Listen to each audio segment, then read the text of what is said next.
Welcome back to Orange Hat Reviews, everyone. Hope you're all having a wonderful day. So the Netflix, not docu-series, or documentary, Queen Cleopatra, has been rightfully rejected by many viewers.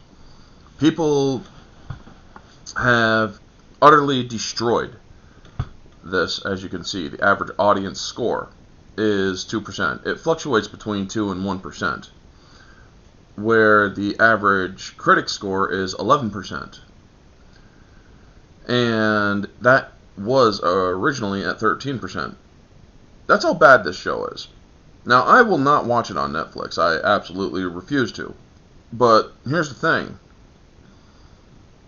You can't even leave a review for it. I have my thing here, as you can see. I signed into Rotten Tomatoes to see if I could actually provide a little bit of counterbalance to its biased nature. However, they won't even let you review it. They won't. They won't even let you review it.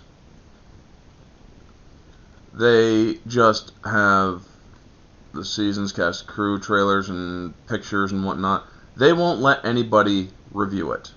I have seen this happen on a lot of different movies and stuff. I have been unable to leave my reviews even though I have seen them. Some of my reviews are not even allowed to be seen or are even acknowledged on my profile. You see, it says I have 4 ratings. However, I have at least 8 to 10 ratings. But no, they will not allow me to do any of that anymore. It seems that Rotten Tomatoes has restricted my access. Now, I already did the video on the dumbass British actress who played the black-faced Cleopatra, where she, Adele James, where she says blackwashing isn't a thing, and I already gave my proof to the contrary, but here's an article from Bounding into Comics, shout out to them. Netflix users roast Jada Pinkett Smith's Queen Cleopatra series, audience scores at the bottom of a landfill. Shout out to you boys. Netflix users did not hold back in roasting Jada Pinkett Smith's and Netflix's docudrama series. It's just a drama series, actually, folks. It's not a documentary. That implies that it is based on factual events, which this is not because, well, we all know Cleopatra wasn't black. She was a light-skinned Macedonian Greek. Even though she was born in Egypt, her lineage was Macedonian Greek. But let's get into it, shall we? On IMDb, series has an atrocious 1.1 out of 10. Yikes. From I'm guessing 42,000 users, or 4,200. I'm guessing 42,000 maybe. Users with the vast majority, 94.5, giving the series the lowest score possible at 1 out of 10. But yeah, here's the IMDb rating for it. So, yikes. Filter by country. I'm almost tempted to click Egypt. But yes, this is the IMDb. One user wrote, "It's hard to take this documentary seriously when there are errors in just about every scene. Ancient Egypt existed for over 3.5 millennia, and the Ptolemaic period of the Greek control and its involvement in Roman policies, especially the Roman civil wars, is a very specific period. For example, no Egyptian was spoken at the court. Greek was spoken."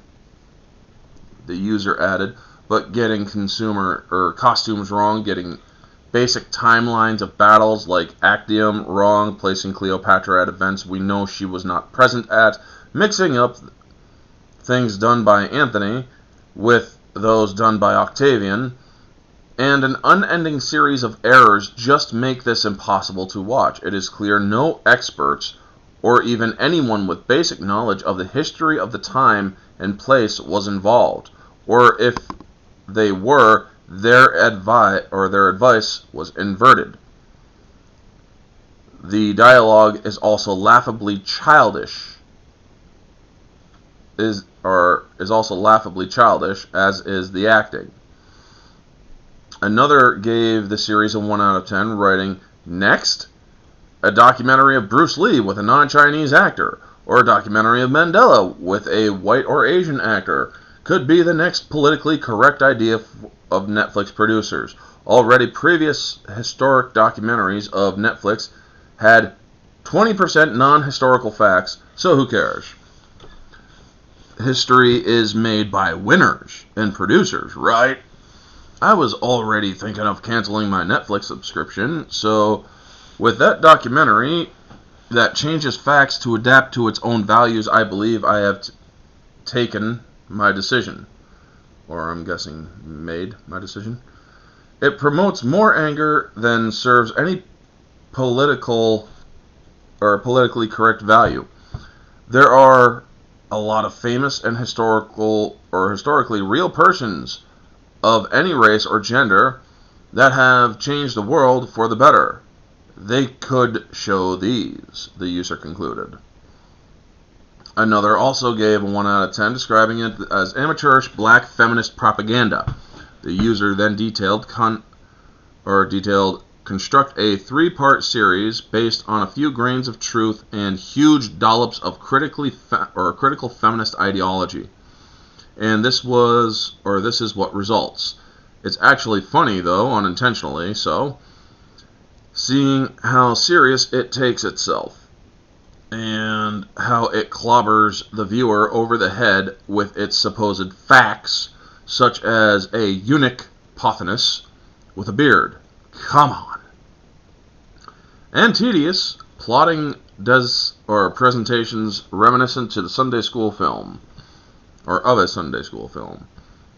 Feel sorry for the actor who had to stand there in front of a camera mouthing the inane dialogue, and hope that they were at least paid for their efforts, because I very much doubt they will want this to appear on their CVs.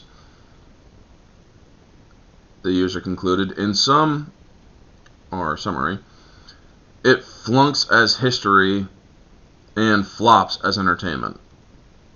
These are some pretty cold-blooded reviews, folks. Another.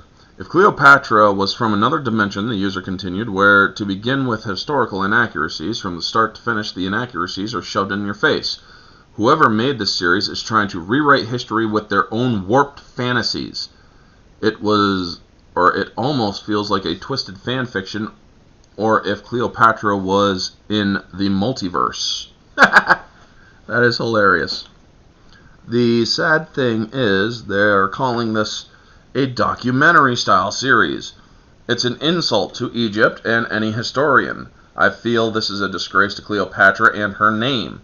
It's a shame because this garbage will probably confuse so many people who watch it and believe it, the user asserts.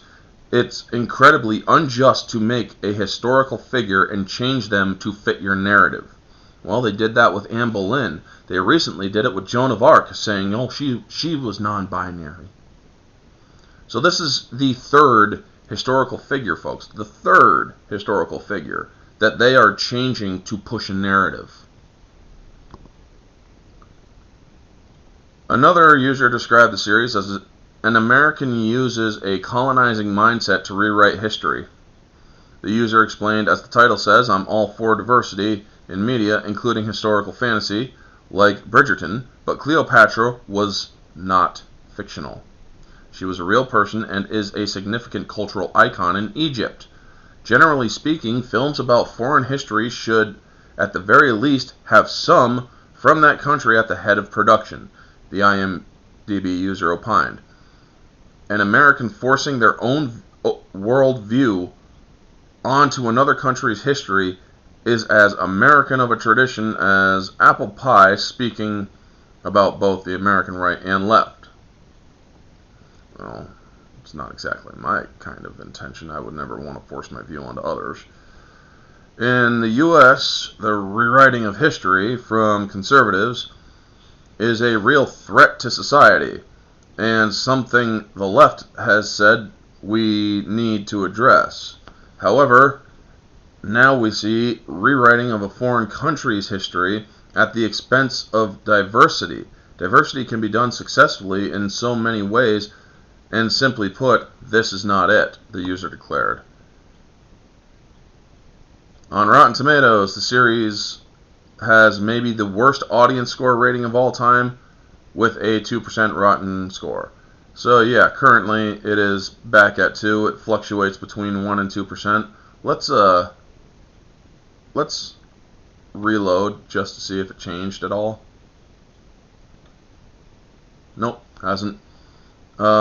Sometimes it pays to actually do that, folks.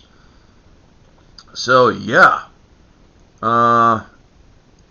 Also, there's other reports out there that says that this woman is crying racism because the show is doing so poorly. And that is exactly expected. They will cry racism, they will cry bigotry, they will cry all of that stuff because, oh, they gotta play that victim card to make themselves feel better. Not everybody is like that, of any sort of minority or other ethnicity, but these ones we do know to be the case. Jada Pinkett Smith loves to play victim card all the time because of her bald head. And now, or also because she's black, so she gets to say or cry racism anytime somebody disapproves of her actions if they're of a different color. But then again, she'll also accuse black people of racism too. Anyway, I just wanted to get this video out for you folks. Yeah, Netflix needs to take a step back and learn this very important lesson, that when you screw with a country's history, when you basically say your history is not important enough to recite to the letter, or as closely accurate as possible, then they should not be surprised when that country comes after them and says your show is absolute garbage. And not only that country, but everybody else as well. I'm pretty sure the Greeks are not too happy about Cleopatra being misrepresented as well. I mean, they like to complain about cultural appropriation. Well, what do you call this? This is cultural appropriation at its finest, but in the actually at its worst. There's no such thing as cultural appropriation, in my opinion. There is what's known as cultural appreciation. People don't really understand that. But this, I may actually amend my statement, there is such thing as cultural appropriation with all this forced diversity bullshit. Anyway, folks, that is the video. You all know the drill. Like, comment, subscribe, share, all that jazz. Let me know your thoughts down in the comment section below. What do you think of the Rotten Tomatoes scores actually reflecting people truthfully for once? Let me know all your thoughts down in the comment section below, folks. This has been Orange Hat Reviews. Stay humble, because we all know this Queen Cleopatra thing isn't humble.